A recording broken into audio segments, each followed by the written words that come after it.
It's a real pleasure and truly an honor to be here as a new member of the coolest club on the planet. And I'm actually very humbled to be among all of you intrepid explorers and pioneers, and I'm happy to see some familiar faces of my fellow space travelers there tonight.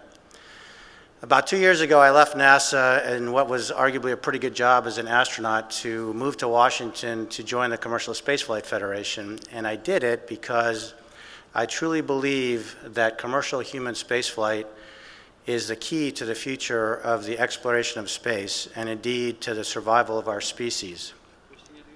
Federation has many brilliant, innovative, entrepreneurial companies that are working hard to make space the domain not just of professional astronauts, but of everyone. And among those companies working on the democratization of access to space, none is more emblematic than Space Exploration Technologies Corporation.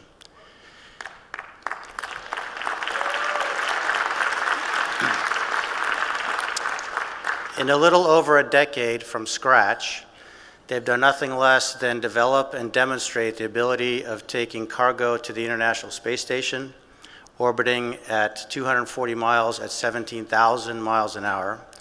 They've launched commercial satellites to geosynchronous orbit much higher than that. They're on the doorstep of doing the very same thing with government and civilian and government military satellites to geosynchronous orbit or low Earth orbit, and to carry payload very near and dear to my heart, NASA astronauts to and from the International Space Station. If that weren't enough, they're also working on making reusability of launch vehicles a reality, and nothing less than one day making our species truly multiplanetary. So it's my great privilege to introduce the President's Award for Exploration and Technology to this founder, CEO, and chief designer of SpaceX, Elon Musk.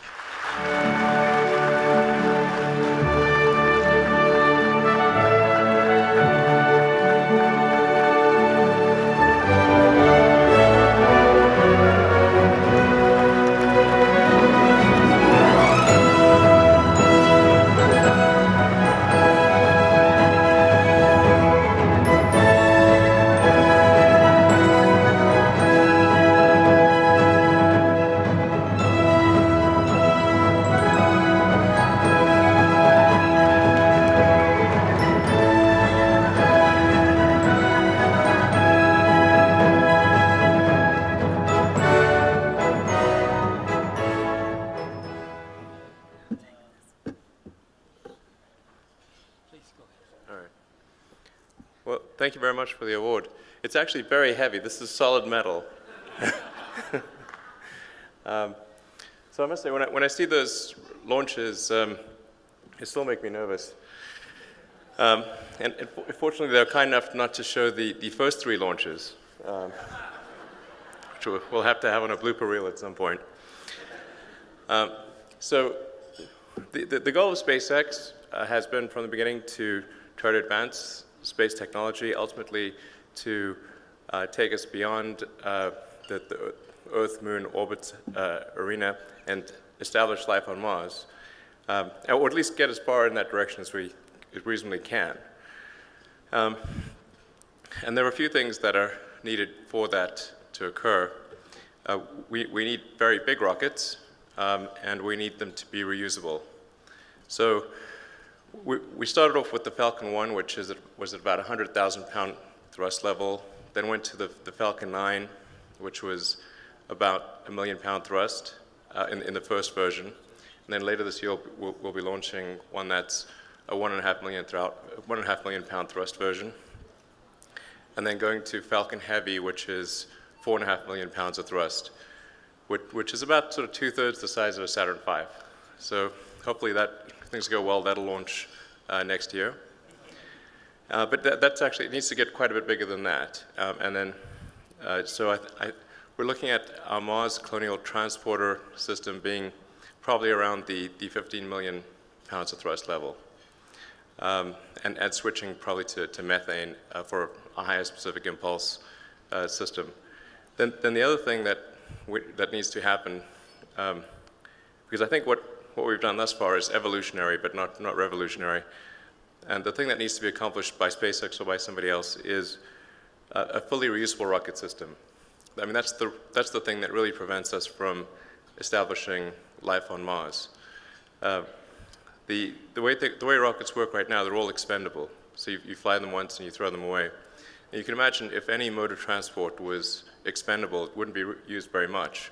But whether it's a plane, a boat, a car, a bicycle, a horse, they're all reusable. You know, if, for example, a 747 costs about $250 million, and you need two for a round trip, but nobody's paying $500 million to go from London to New York and back. So with rockets, that's a critical thing. We didn't spend much time in the video. It would have been good to see a bit more of it, but we're starting to do the bit where we bring the booster back.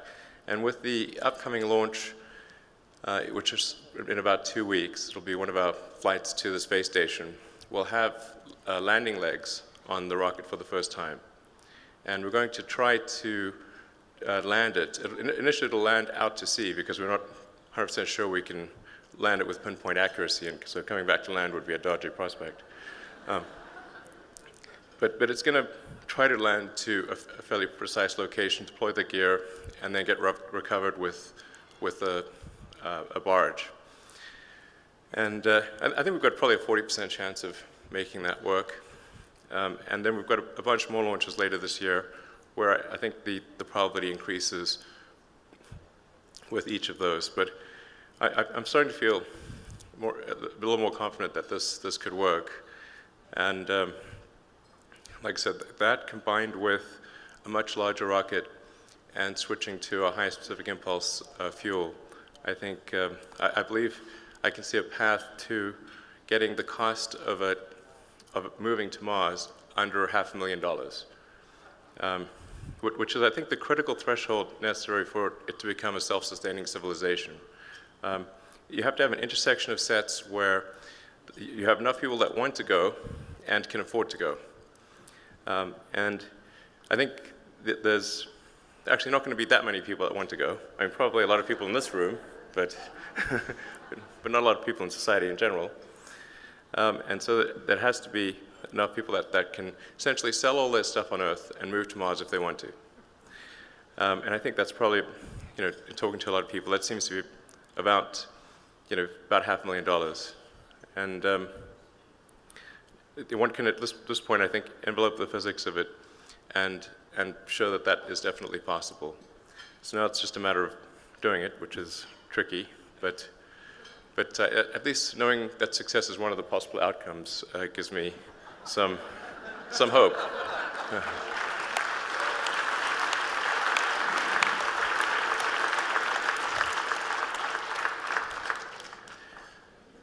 So that's what we're working towards in the long term. And in the short term, we're going to be doing a lot of satellite launches and a lot of missions to and from the space station. And then I'm really looking forward to, in a couple of years, when we transport our first astronauts to the space station and back. That'll be very exciting. And yeah.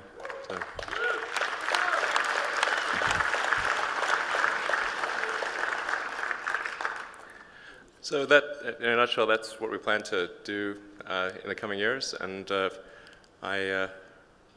hopefully one day we'll be taking many of the people in this room to orbit and beyond. Thank you.